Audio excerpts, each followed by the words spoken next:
Good morning students. Class 9th subject math और अपनी exercise शुरू करनी है अपने 5वीं।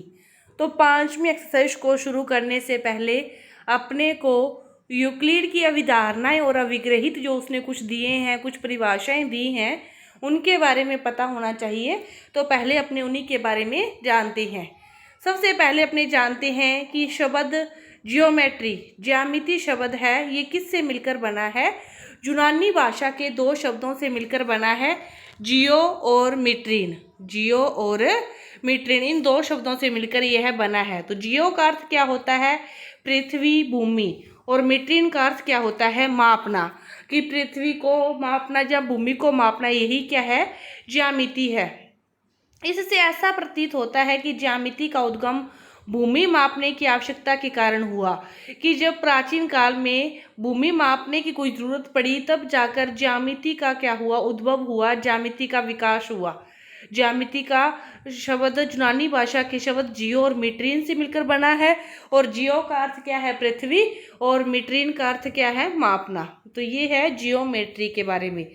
तो इसके आगे उदाहरण और दे रखे हैं, आप अपनी बुक से इसके बारे में पढ़ सकते हो, लेकिन अपने काम की चीज़ जितनी थी उतनी मैंने आपको बता दी। इसके बाद देखो अपने देखते हैं यूक्लिड की जो अवधारणाएं और अविग्रहित दिए थे उसके बारे में।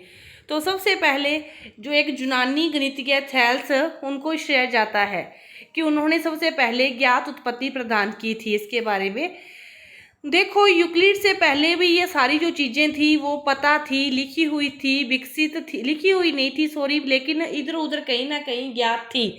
लेकिन यूक्लिड ने क्या किया? यूक्लिड ने इन सभी को सीक्वेंस में और एक जगह लिखकर सभी के लिए जो काम था वो आसान किया। यूक्लिड ने क्या किया?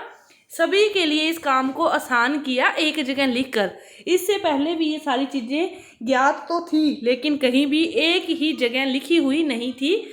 तो यूक्लिड ने ये काम किया। यूक्लिड ने एक प्रसिद्ध उनका कोई ग्रंथ था एलिमेंट्स, उसमें अपने प्रसिद्ध ग्रंथ था, इनकी पुस्तक थी लिखी हुई, उसमें इन्होंने इन सभी चीज़ों के बारे में लिखा है। तो एलिमेंट्स के 13 अध्यायों में, एलिमेंट्स को उन्होंने कितने अध्यायों में? 13 अध्यायों में विभाजित किया है। और उन सभी में ज्यामिति के संबंध में सारी चीज़ें उसमें लिखी है। तो यूक्लिड की जो परिभाषाएं हैं, अविग्रहित है और अवधारणाएं क्या हैं, इसके बारे में अपने जानते हैं। यूक्लिड क्या थे? यूक्लिड की जो समय यूनानी गणितज्ञों ने ज्यामिति को उस विश्व का एक सिद्धांतीय प्रतिमान सोचा जिसमें वह रहते थे।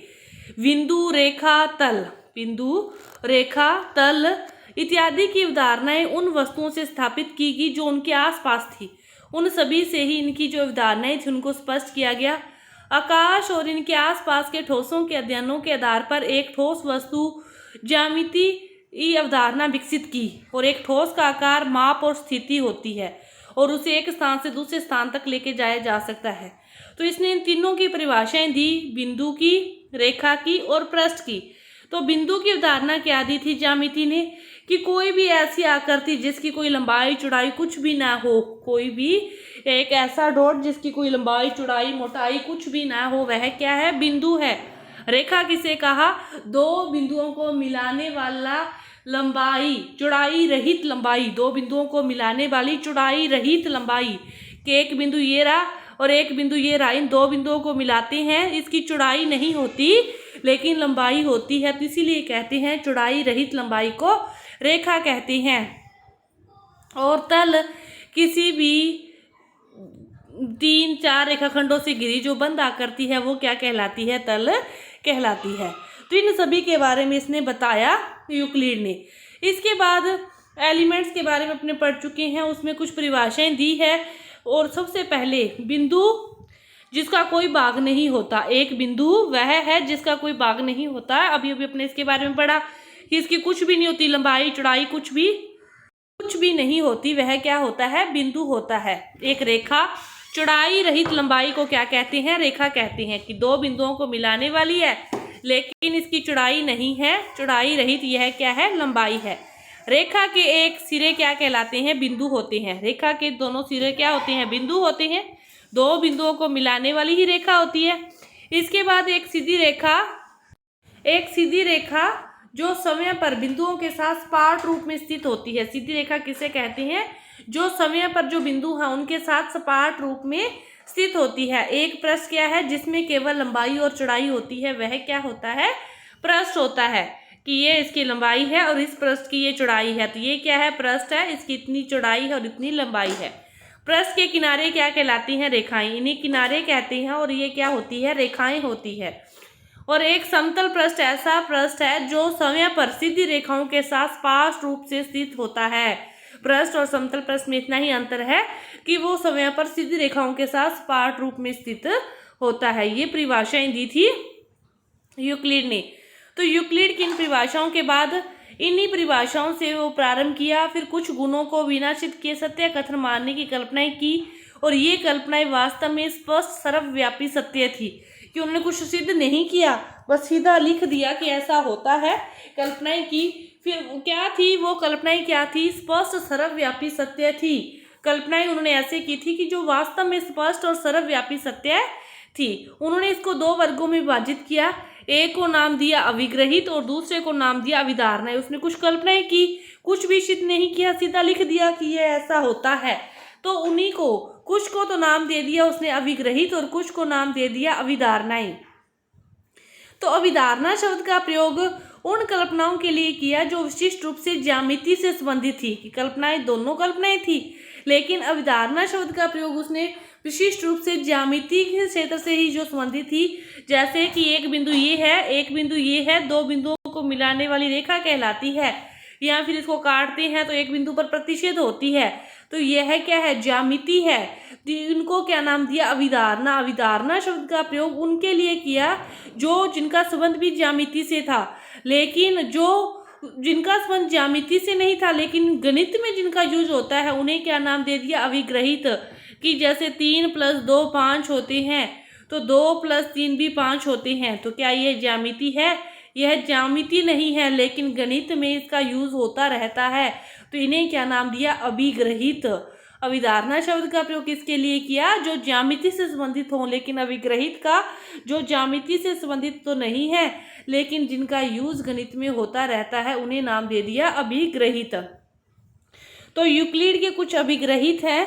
देखो पहला क्या दे रखा है कि वे वस्तुएं जो एक ही वस्तु के बराबर हों एक दूसरे के बराबर होती है। वे वस्तुएं जो एक ही वस्तु के बराबर हैं, जैसे कि P बराबर है Q के, फिर R बराबर है Q के, तो ये भी इसके बराबर है, ये भी इसके बराबर है, तो इसका अभिग्रहित पहला क्या कहता है, P बराबर होगा R, कि P बराबर है Q के, Q 2 है तो P भी 2 है। अब Q 2 है, R इसके बराबर है तो ये भी 2 है, तो फिर ये दोनों भी बराबर हुए ना। तो पहला अभिग्रहित क्या कहता है कि वे वस्तुएं जो एक ही वस्तु के बराबर होती है वे आपस में भी बराबर होती है। अब दूसरा क्या कहता है, यदि बराबरों को बराबरों में जोड़ा जाए तो वह तो पूर्ण भी बराबर होता है। अब देखो 3 बराबर क्या है, 3 है, ये कह रहा है बराबरों को बराबर है, बराबरों में जोड़ा जाए। इस साइड भी +2 कर दो, इस साइड भी +2 कर दो, इस साइड भी क्या आएगा, 5 आएगा, 3 और 2, इस साइड भी 3 और 2 क्या आएगा, 5 आएगा। कि बराबरों को बराबरों में जोड़ा जाए तो पूर्ण भी बराबर होता है। यह भी क्या है, सही है।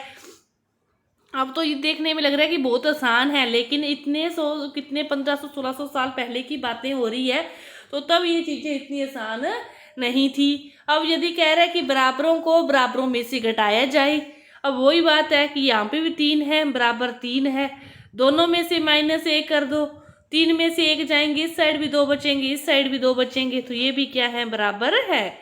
कि बराबरों को बराबरों में जोड़ा जाए तो पूर्ण बराबर होता है, और बराबरों को बराबरों में से घटाया जाए तो शेषफल भी क्या होता है, बराबर होता है। वे वस्तुएं जो परस्पर संपाती हो एक दूसरे के बराबर होती है। संपाती का अर्थ होता है कि यदि 2 त्रिभुज, 2 वृत्त, मतलब समान आकृति वाली कोई भी 2 वस्तुएं ले लो, एक के ऊपर दूसरी रखते हो तो कहीं भी स्पेस ना बचे, बिल्कुल भी, वो एक दूसरे को अच्छी तरह ढक ले, तो वे क्या होती है, संपाती, और वे क्या होंगी, फिर बराबर होंगी, तो ये एक चीज दूसरे को ढकेगी, नहीं तो बड़ी छोटी रह जाएगी। इसके बाद पूर्ण अपने भाग से बड़ा होता है।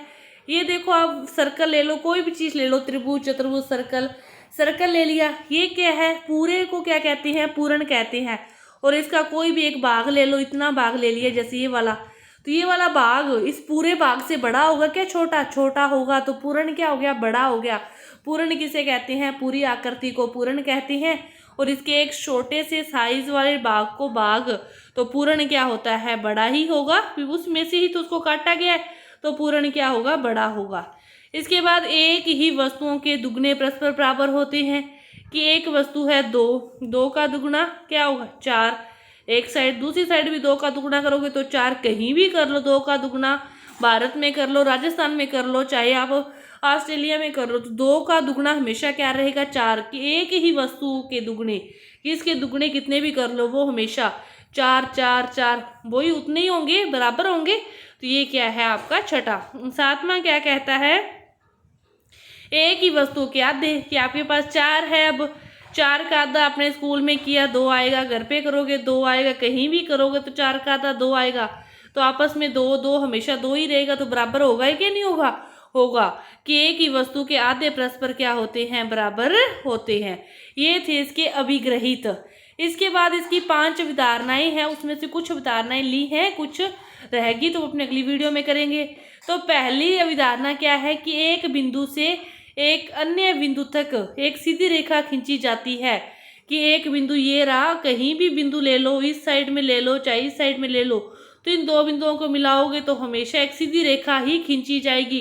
क्या इस बिंदु और इस बिंदु को मिलाने के लिए इस प्रकार की रेखा खींचेंगे क्या कभी? नहीं। रेखा कैसी होती है? सीधी रेखा ही खींची जाती है। ये है आपकी अवधारणा फर्स्ट। और दिए गए 2 भिन्न बिंदुओं से होकर एक अद्वितीय रेखा खींची जा सकती है। कि कोई 2 बिंदु हैं, भिन्न बिंदु हैं, तो इनसे होकर केवल क्या हो सकती है? एक ही रेखा खींची जा सकती है, कोई और रेखा यहाँ तक नहीं आएगी। और अवधारणा 2 क्या कहती है? कि एक शांत रेखा को अनिश्चित रूप से बढ़ाया जा सकता है। कि कोई भी शांत रेखा है, कि आपके पास शांत रेखा है, इसको इस साइड भी कहीं भी बढ़ा सकते हो, इस साइड भी कहीं भी बढ़ा सकते हो। कि एक शांत रेखा को अनिश्चित रूप से आगे बढ़ाया जा सकता है। ये है आपकी अवधारणा 2। इसके बाद अवधारणा 3 क्या कहती है? कि किसी को केंद्र मानकर किसी त्रिज्या से एक वृत्त खींचा जा सकता है। अब तो बहुत आसान लगता है कि ये आपने एक बिंदु ले लिया केंद्र मानकर, ये आपने त्रिज्या ले ली और इस त्रिज्या का सर्कल आराम से खींचा जा सकता है। अब तो ये बहुत आसान है, लेकिन तब ये बातें बहुत मुश्किल थी। सभी समकोण एक दूसरे के क्या होते हैं? बराबर होते हैं। समकोण का मतलब क्या होता है? कि वह कितने डिग्री का है? 90 डिग्री का। चाहे आप कितना भी बड़ा त्रिभुज बना लो, कितना भी छोटा त्रिभुज बना लो, उसमें समकोण कोण का मान तो कितना रहेगा? 90 डिग्री ही रहेगा।